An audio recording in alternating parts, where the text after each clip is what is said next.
semua. Izin Bapak Ibu atas izin Pak Ketua DPRD, saya Siswanto SPD MH, Wakil Ketua DPRD Blora bersama Pak Jayadi, Ketua Komisi B Bidang Perekonomian dari fraksi Gerindra, dan Pak Haji Muhammad Supardi, SH, Ketua Komisi A Bidang Hukum DPRD Blora dari Golkar. Rapat kita buka. Bismillahirrahmanirrahim. Jadi berdasarkan surat dari Aliansi Korban Snapbos Blora,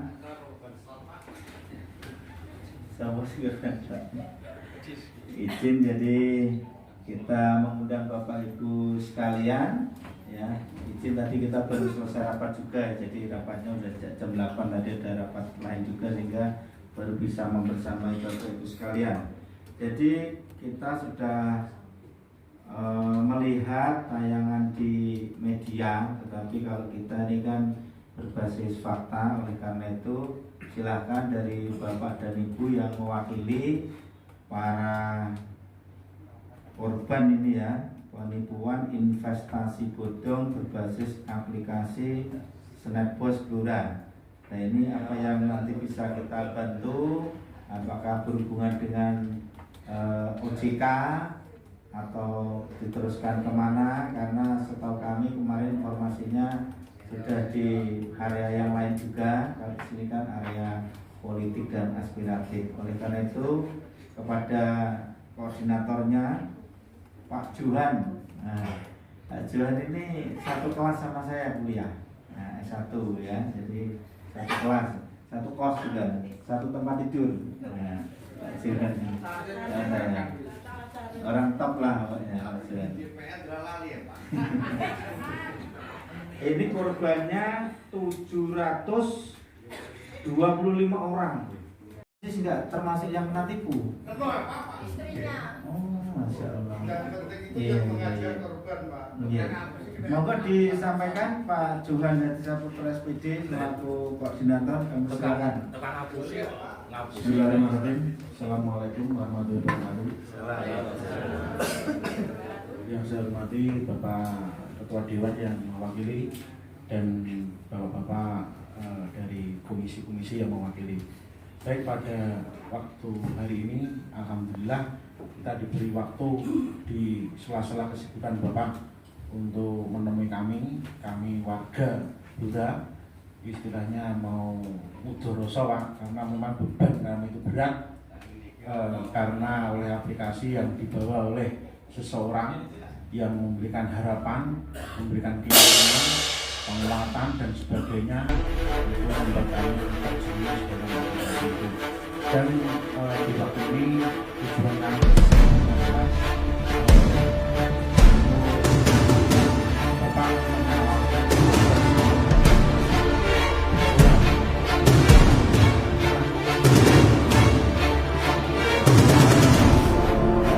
pengaduan tersebut. Sekitar ada kurang lebih 40 pengadu yang sekarang sudah diproses apa itu istilahnya, proses tindak lanjut dari proses pengaduan. Kemarin baru 7 orang, mungkin ke depan ada beberapa lagi, dan itu terus berjalan. Dan gimana caranya uang kami yang sudah diarahkan di bank-bank di aplikasi itu untuk segera bisa ada harapan, ada cahaya yang bisa kembali ke kita. Mungkin ini banyak kalangan yang mustahil bisa. Banyak, saya terus terang dari teman-teman sendiri itu apa udah butuh paling duit hilang. Misi saya adalah kun fayakun aja, bismillah aja, berjuang. Mungkin itu masih ada, dan tidak ada sesuatu yang mustahil bila Tuhan menghendaki. Yang penting kita berjuang sesuai dengan aturan yang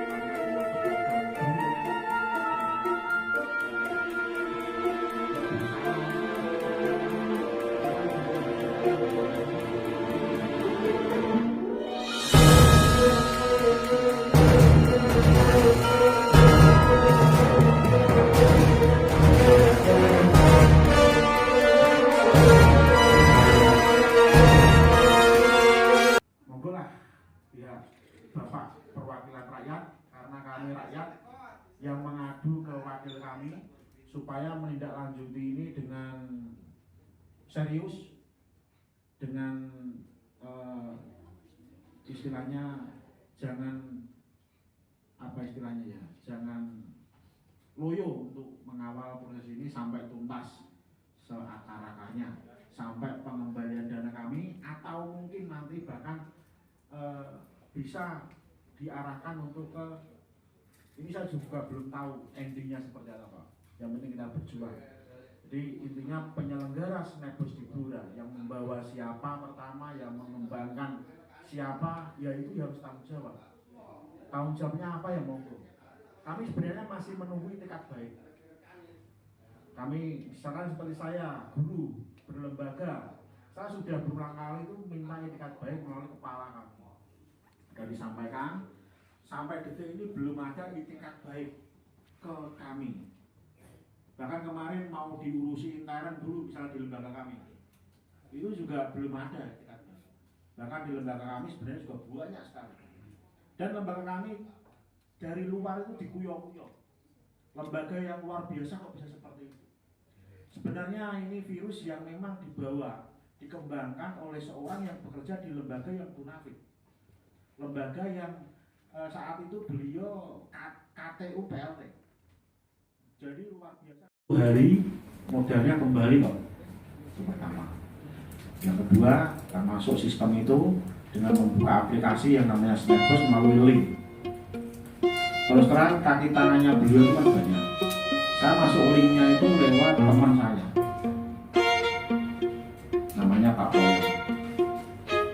Poyot masuk link, tapi istri saya sama saya antar langsung ke rumah Bibiana dengan masukkan link tersebut.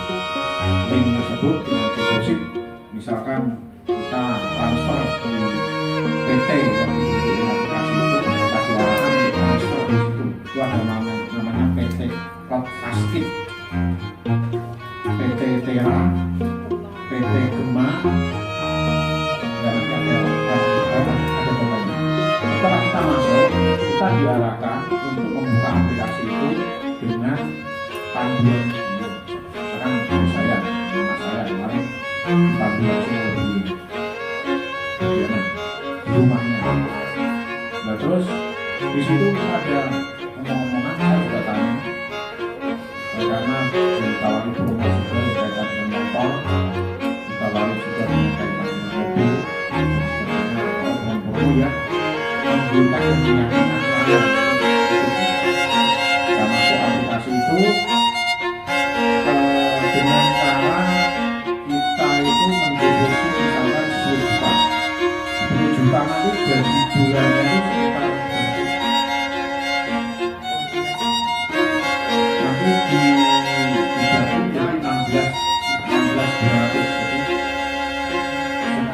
sekitar 600 1.000 bulan yang grup Nusantara itu bisa lagi. Saya masuknya di grup eksekutif dan Nusantara. Jadi saya itu anggota baru yang masuk Maret 2026. Terus akhirnya aplikasi sampai hangus itu prosesnya. Mungkin di awal-awal memang di bulan September, Agustus itu memang banyak yang sudah narik juga. Bahkan ada juga di instansi saya itu yang sudah narik. Jadi modalnya mungkin 1 juta lebih, dia bisa narik 14 juta, 13 juta. Dan itu juga dia VIP 2, pangkatnya itu sudah VIP 2. Jadi memang pengembangan Snapbus ini muaranya di lembaga pendidikan. Akhirnya menjalar di masyarakat. Akhirnya lembaga pendidikan terkontaminasi dari kenal-kenalan dan sebagainya. Nah, ini masalahnya banyak yang belum terdetek, Pak.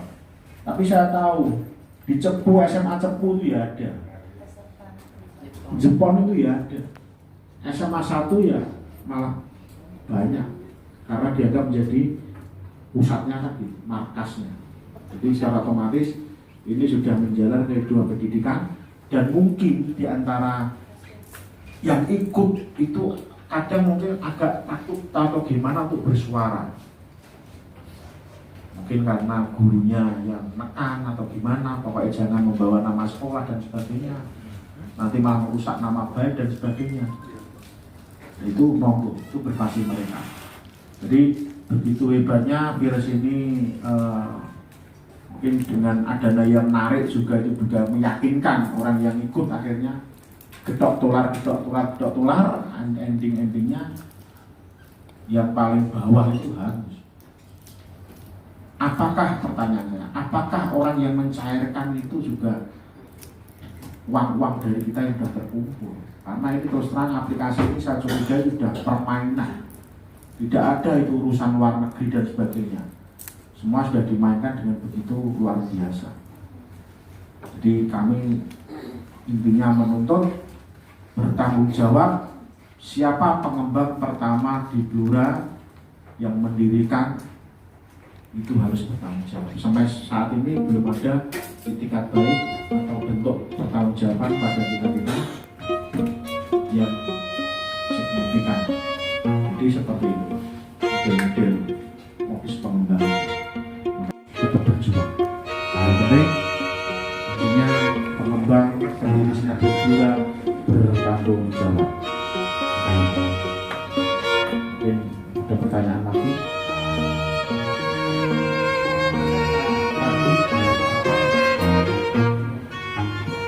Assalamualaikum warahmatullahi wabarakatuh. Waalaikumsalam. Perkenalkan dulu nih belakang saya.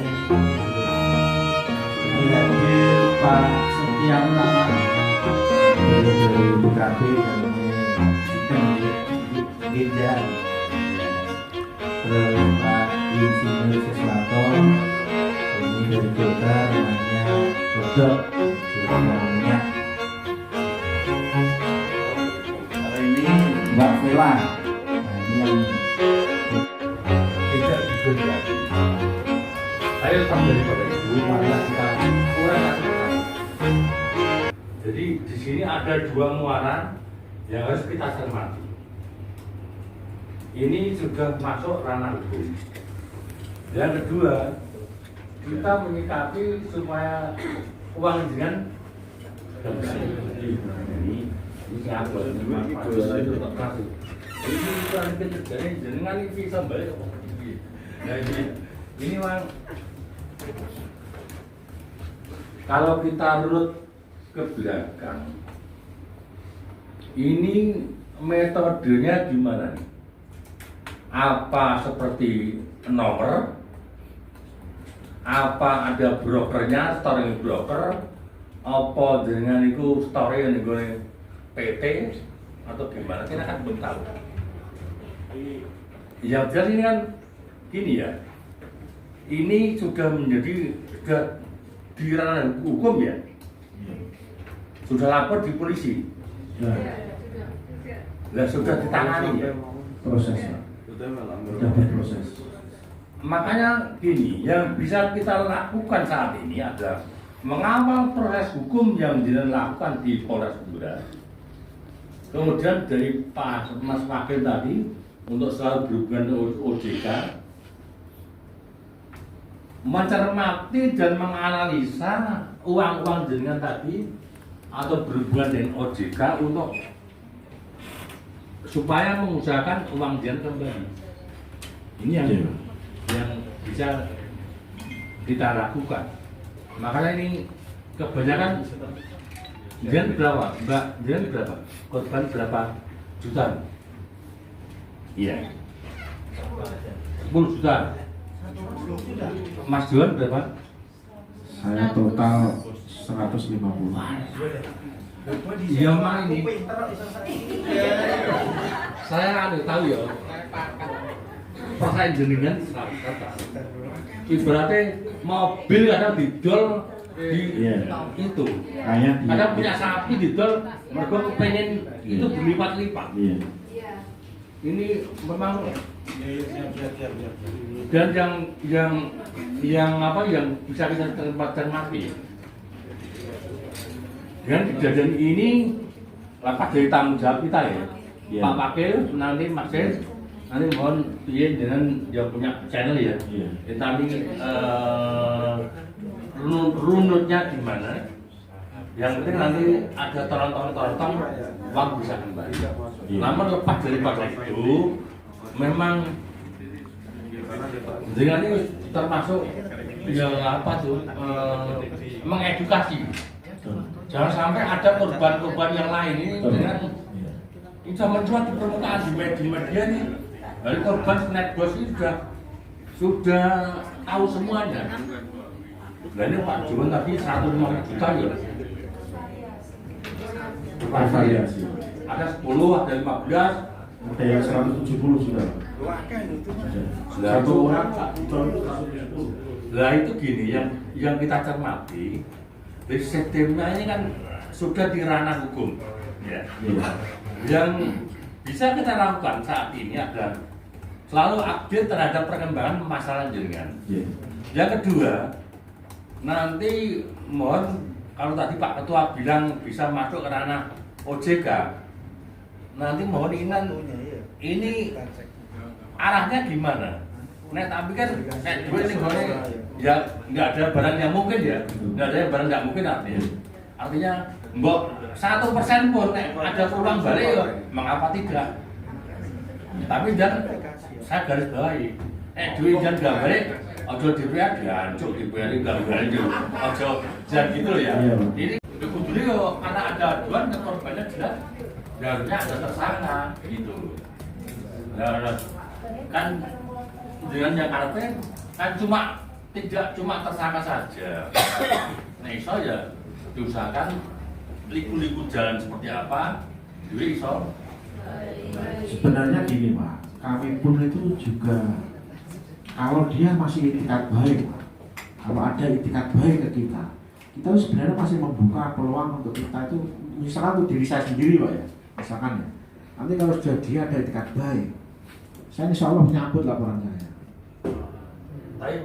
Kalau ada itikat baik. Tapi gini, kalau itikat baik, tak kira itikat baik itu ujung-ujungnya kan harus mengembalikan dana ini. Kalau dipikir lebih jauh, dia sebagai pengepul nggak mungkin kuat membayar duitnya kan. Nah iya toh, itu tapi ada itu dan ini sudah di ranah hukum. Ada informasi itu rumahnya Bu Diana kan sudah dipasang banner dijual. Itu ada dua kemungkinan, niat baik apa niat jahat, itu aja. Kalau niat baik berarti itikat baik ke kita, kalau niat jahat berarti ingin apa kan bisa dijabarkan sendiri. Diana itu konglomerat Pak, masuk konglomerat gitu. Ya Bu Diana kan ya butuhnya guru Pak, guru ya rumahnya pinggir jalan. Apa dia itu sebagai broker atau yang mendatangkan snapbos di Blora dan mengembangkan adalah seorang yang koordinator namanya ya. Ya kalau arahnya ke situ kan jelas. Karena ini sudah ke ranah hukum, ya kita pantau dan kita memang kalau bilang kan gitu. Iya. seperti apa. Misalnya kita mau hukum rimba, Cis moro nggo tuyure tiga Bu Diana, barang apa ya ini kan yo. Nyai toh Pak. Hah? Nyai dimintakan sudah dikasih. Oh gitu. Main gini Bu, kalau kan pemberi abdi, kalau tanpa moro kabeh dia tidak tidak salahku. Ya coba itu saya tahu Mas Johan ya. dia siapa?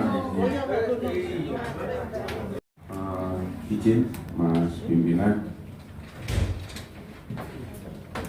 Assalamualaikum warahmatullahi wabarakatuh.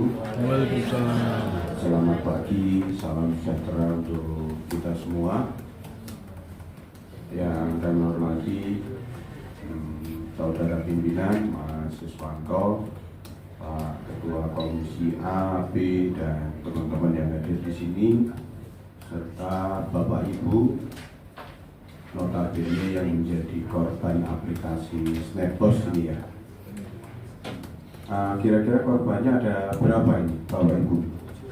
700-an orang. 700-an orang dengan nominal senilai perkiraan saja, akumulasi perkiraan 2 miliar. ada 2 miliar.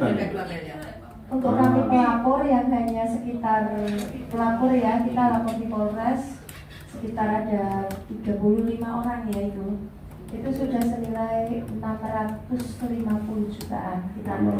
650 Jadi bervariasi Pak, masing-masing member itu depositnya bervariasi.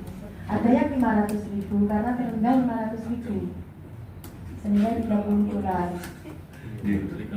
Jadi saya akan memberikan sedikit gambaran saja. Apabila memang aplikasi Snapbox itu resmi, tentu di situ OJK bisa berperan. Akan tetapi apabila aplikasi ini bodong, logikanya cuma satu.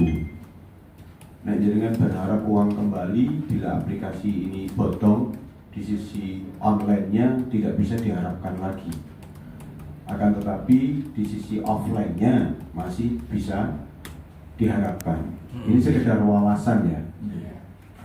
Kalau aplikasi ini bodong, berarti jenengan cuma bisa berharap dari offline-nya.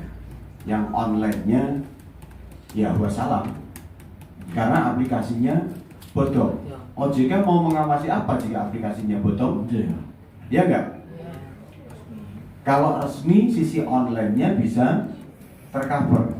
Tapi kalau aplikasinya ini aplikasi bodong, sisi offline-nya yang via owner yang di sini itu yang bisa dikejar. Karena penjaringan pasti akan melakukan setoran ke sisi offline yang akhirnya disetor lagi ke tingkat atasnya ataupun pelaku macak korban seperti yang dikatakan Mas Cis tadi. Tapi intinya proses siang hari ini baik, tapi saya menyarankan kepada Mas Ketua, karena kasus ini sudah masuk ranah hukum ke Polres. Di sini yang jenengan butuhkan, yang audiensi di DPR ini adalah dukungan moral sekaligus tindakan dari DPR. Iya tidak Bapak Ibu? Nah, kalau jenengan berharap seperti itu, saya tidak sepakat dengan Pak Jayadi tadi yang kita akan cari informasi ke Polres. Akan tetapi sebaiknya DPRD ini nanti ambil langkah konkret. Jangan masuk ke surat ulang. Nanti Sekda bagian ekonomi yang bisa ngecek aplikasi ini bodong apa tidak diundang ke sini juga. Terus juga Sekda bagian hukum diundang ke sini untuk menitik sejauh mana aplikasi ini keberadaannya, sehingga unsur hukum baik di pemerintah daerah itu terpenuhi juga.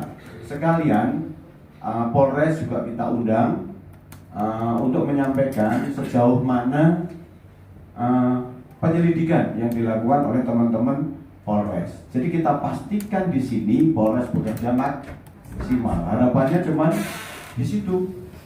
Kalau sekedar memberikan empati, dorongan, tentu efeknya akan sangat minim. Beda halnya kalau Polres itu kita undang ke sini juga. Jadi peran dan kehadiran DPRD di sini akan terlihat secara nyata dan semua terbuka dan gamblang akhirnya. Jadi aduan jenengan tadi sudah kita terima di sini, tapi tindak lanjut covernya kita undang Polres ke sini dengan perwakilan teman-teman yang dirugikan dan yang menjadi korban dari aplikasi ini. Jadi kita pastikan DPRD juga memberi tekanan ke Polres untuk bekerja maksimal mengusut tuntas problematika ini.